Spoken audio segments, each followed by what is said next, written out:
Americans are increasingly worried about so-called fake news. They also show that many trust their local news more than other sources.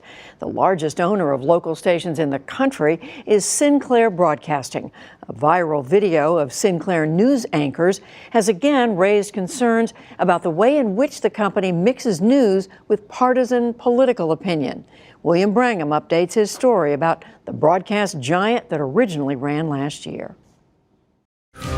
A train derailment in Tennessee. Some routine road maintenance has led to a squabble. We have some breaking news to tell you about. This is out of Bethesda tonight. Night after night, the country's largest owner of local TV stations, the Sinclair Broadcast Group, reaches over a third of homes across the nation. Compromise plan for the controversial Canisius Inn.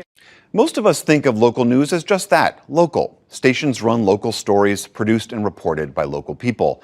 But if recently you tuned in to, say, WVTV, which is Sinclair's station in Milwaukee, you saw this. Does the president have to repeat that fact day in and day out for us to believe it? That's Boris Epshteyn, former member of the Trump administration and now chief political analyst for Sinclair. And here he was again on WEAR in Pensacola. The president stating the fact that the fringes of the left and the right and on KSAS in Wichita are both capable of hate and violence does not mean he's condoning any of it. And again on every single one of the 193 Sinclair stations across the country. Eric Lipton is a reporter for the New York Times who's been covering Sinclair. They have, what they call must runs, which include Boris Epshteyn, who was a surrogate for Trump, who is, on the air talking about conservative issues. While the local news stations largely decide what their local news is going to be, a covering of local government crime and local issues, there are these must runs that go on their networks across the United States, which have a decidedly conservative flavor. This partisan tilt has many free speech advocates alarmed because not only does Sinclair own such a large chunk of the marketplace already, but it's hoping to get bigger still. If a proposed $4 billion merger with Tribune Media goes forward, Sinclair would now reach 3 out of 4 American households.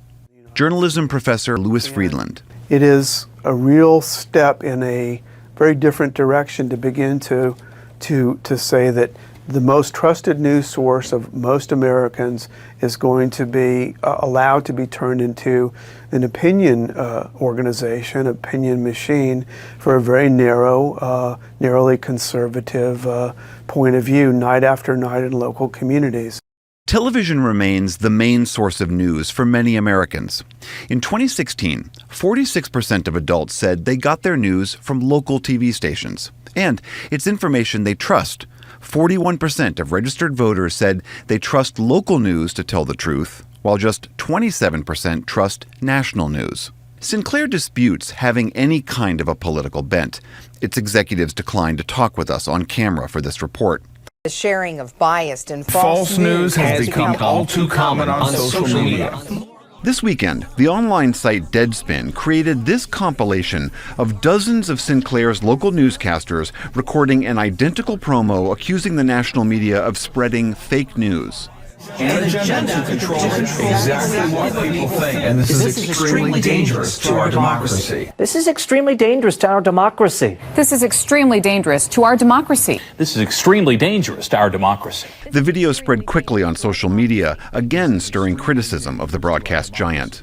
Scott Livingston, Sinclair's senior vice president of news, responded in a memo saying, "The promos served no political agenda and represented nothing more than an effort to differentiate our award-winning news programming from other, less reliable sources of information."